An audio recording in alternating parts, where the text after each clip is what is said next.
बंगाल के चुनावी नतीजे देश में बीजेपी के विस्तार और प्रभाव को एक नई रफ्तार देंगे। लेकिन पश्चिम बंगाल में जीत बीजेपी के लिए आसान नहीं थी। आज भले ही 200 पार पहुंची बीजेपी इतिहास रच रही है, लेकिन इस जीत को मोदी के नेतृत्व में अमित शाह ने ऐतिहासिक बनाया। अमित शाह ने बंगाल चुनाव के जरिए एक बार फिर दिखाया कि संगठन को समझने और जमीनी स्तर पर रणनीति बनाने में उन जैसा दूसरा और कोई नहीं।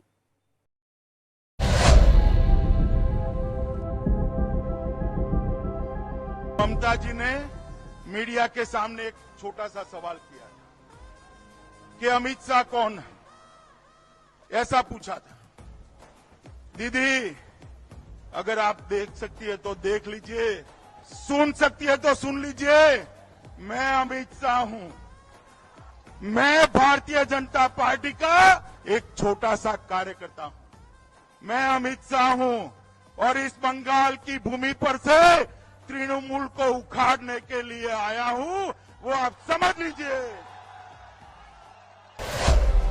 यूं तो अमित शाह को खुद की तुलना आचार्य चाणक्य से करना पसंद नहीं, लेकिन भारतीय राजनीति में अगर किसी को चाणक्य कहा जा सकता है तो वो सिर्फ और सिर्फ अमित शाह ही होंगे, जिनकी राजनीतिक समझ का लोहा उनके विरोधी भी मानते हैं। आचार्य चाणक्य ने अगर मगध के राजा घनानंद से अपमान का बदला सत्ता छीन कर लिया तो इतिहास याद रखेगा कि अमित शाह ने ममता बनर्जी की सत्ता छीनकर उन्हें अपना नाम न भूलने की वजह दे दी है। बंगाल में नरेंद्र मोदी के नेतृत्व में बीजेपी धुरंधर बन पाई तो उसकी बड़ी वजह गृह मंत्री अमित शाह है, जिन्होंने जो कहा वही हुआ। भाइयों बहनों, 4 मई को सुबह काउंटिंग चालू होगी। 8 बजे बैलेट बॉक्स खुलना शुरू होगा।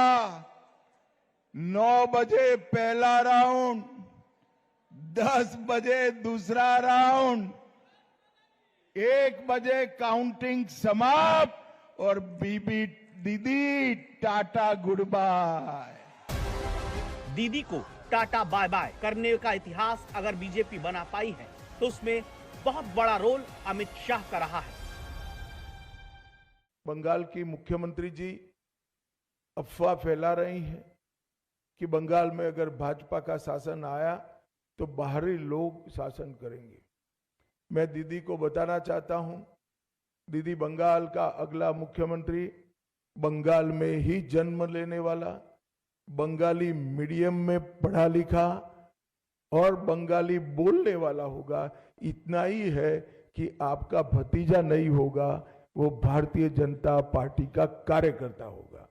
अगली सरकार बंगाल के ही भारतीय जनता पार्टी के कार्यकर्ता ने बनानी है। ये अमित शाह ही हैं जिन्होंने बीजेपी को जिताने के लिए बंगाल में खूंटा गाड़ रणनीति अपनाई, वॉर रूम में मोर्चा संभाला, पूरे राज्य के बूथों पर प्रबंधन, मतदान प्रतिशत और जमीनी फीडबैक पर नजर रखी। ममता बनर्जी क्या जीतेंगी या हारेंगी, क्या लग रहा है आपको? भवानीपुर से हम जीतेंगे। ये अमित शाह ही हैं जिन्होंने बीजेपी के कार्यकर्ताओं में ये भरोसा भरा कि तृणमूल कांग्रेस के किले को ढहाया जा सकता है। दीदी को टाटा बाय बाय कहना है, दीदी को टाटा बाय बाय कहना। आप सब दीदी को निकालने के लिए तैयार है क्या? अरे जोर से बोलो, तैयार है क्या? भाइयों बहनों, भारतीय जनता पार्टी ने संकल्प किया है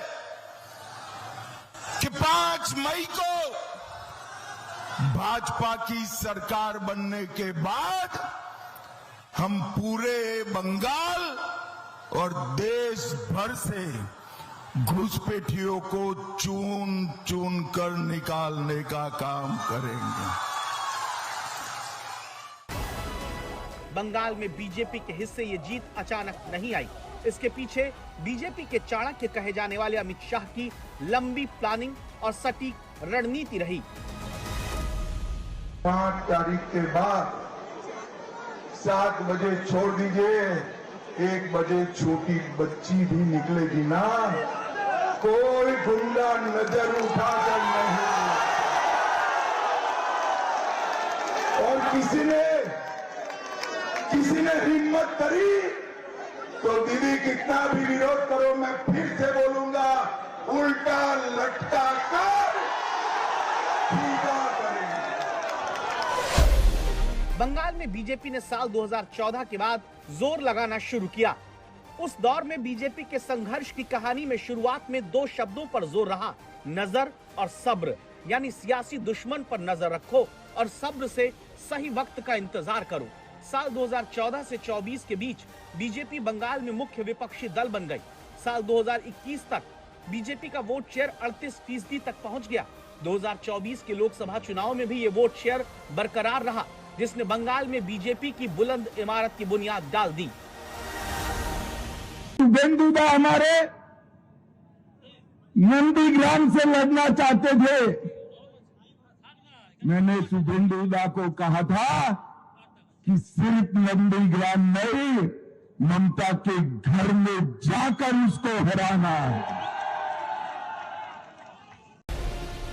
2024 के बाद 2026 के लिए बीजेपी ने अपनी रणनीति का गियर बदला।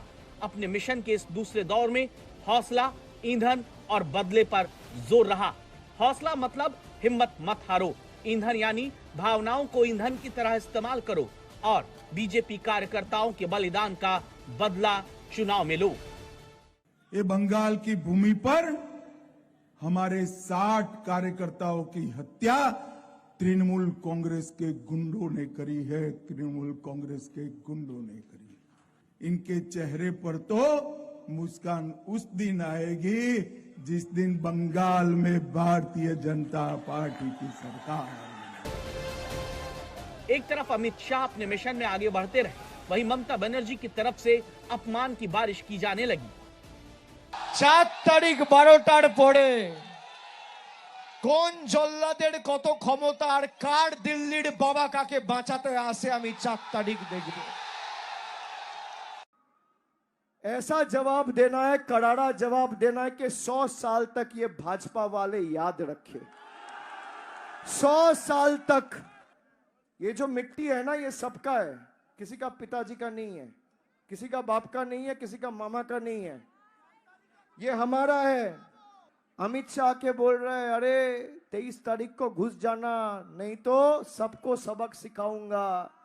मैं उनको कह रहा हूं भाई, अगर हिम्मत होगा तो 4 तारीख बंगाल में रहना, सबक आपको जनता सिखा देगी। अमित शाह सबसे ज्यादा आगे थे, इसीलिए सबसे ज्यादा हमलों का शिकार वही हुए। इस हमले में उनका बीजेपी के चाणक्य का तमगा तक आ गया। अमित शाह एक बार ऐसा हारेगा, उसको चाणक्य का टाइटल चला जाएगा। और अमित शाह के लिए हमारा एक रिक्वेस्ट है, अमित शाह फोर्थ में शाम में इधर रहना चाहिए कलकत्ता में।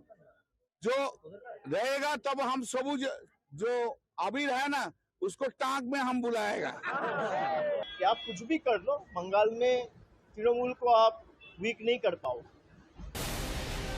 सियासी हमलों के बीच अमित शाह अपने मिशन में डटे रहे और नरेंद्र मोदी के प्रधानमंत्री बनने के बाद अब तक का सबसे आक्रामक चुनाव प्रचार किया।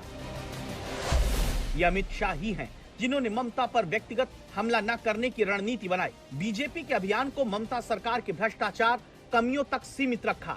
बाहरी का टैग हटाने के लिए स्टार प्रचारकों में स्थानीय नेताओं को जोड़ा। अमित शाह के नेतृत्व में बंगाल के कुल 82,000 बूथों में से 71,000 बूथों पर पार्टी ने अपनी सक्रिय उपस्थिति दर्ज कराई। इसके साथ ही पुराने काडर और हिंसा पीड़ित कार्यकर्ताओं के घर जाकर उन्हें फिर से सक्रिय किया गया। टॉलीवुड स्टार्स या बाहरी दागी नेताओं के बजाय अपने मूल काडर पर बीजेपी ने भरोसा जताने की रणनीति अपनाई है। बिहार, उत्तर प्रदेश और मारवाड़ी समाज से संपर्क बढ़ाकर उन्हें पार्टी के पक्ष में लामबंद किया गया। बंगाल की संस्कृति के केंद्र माने जाने वाले स्थानीय फुटबॉल क्लबों में बीजेपी ने अपनी पैठ बढ़ाई और भ्रष्टाचार, घुसपैठ, महिला सुरक्षा को मुद्दा बनाकर बीजेपी ने खुद को बंगाल में एक वैचारिक विकल्प के रूप में स्थापित किया। तो जिस बंगाल में 110 सीटों पर मुस्लिम आबादी 30% से ज्यादा है, लगभग 75 सीटों पर 40% से अधिक मुस्लिम वोटर हैं, वहां बीजेपी को बाकी सीटों पर मुकाबले में बने रहने के लिए बहुत शानदार स्ट्राइक रेट की जरूरत थी।